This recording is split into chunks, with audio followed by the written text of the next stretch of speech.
It's like a bad dream, Larry, but it's not a bad dream. It is real, and the problem will not fix itself. And it's just from your credit report? Yes, sir. That is just the tip of the iceberg, Larry. It can cost you a loan, a home, a cell phone, a reasonable interest rate, a credit card, even a job. It's hard to believe one piece of paper can have that devastating effect. That's a very good point. 1 out of every 3 Americans, Larry, if not you, the person living next door. Let's break away for a moment and hear from some people just like you and how they're dealing with their credit in crisis.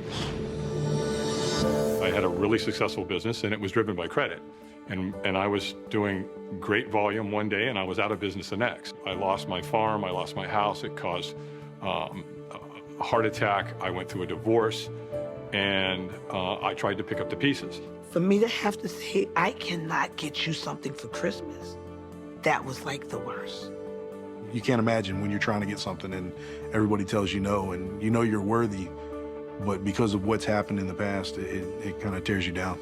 Seeing my little girl and not being able to buy her a house or a place where she can play.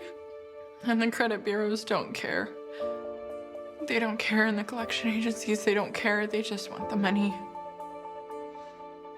And that's what's hard about it is I don't have the money. I make a ton of money. I'm an engineer, and I can't even buy a house with all the money I make, and it's hard. Wow, so much suffering. Well, look, you feel helpless, and why shouldn't you, Larry? The credit bureaus keep a file on all of us, and there's absolutely nothing we can do to stop them. These credit files go wherever we go. They follow us around, no matter what we do, and they store negative information on us for up to 10 years.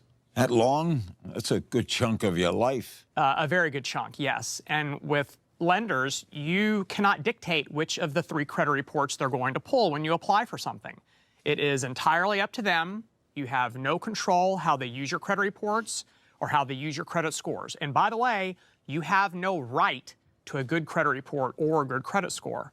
And unfortunately for many of us, the deck is stacked against us because of errors on our credit reports that are simply not our fault. Now, you were actually employed by both FICO and Equifax. Yes, sir, that is correct. So you have a real insider's view that few others have. As a top authority in the field, can you explain what credit scores actually mean? Gladly. That's actually a great question. There are 2 main credit score brands. One is the FICO score, and one is the Vantage score. And generally, these 2 scores are going to score your credit between 300 and up to 850. And the higher your number, the less risk to credit card companies, landlords, utilities, anyone else you're doing business with. Consumers with excellent credit scores, usually around 760 or higher, are given the lowest interest rates, the highest credit limits, the lowest premiums on insurance policies.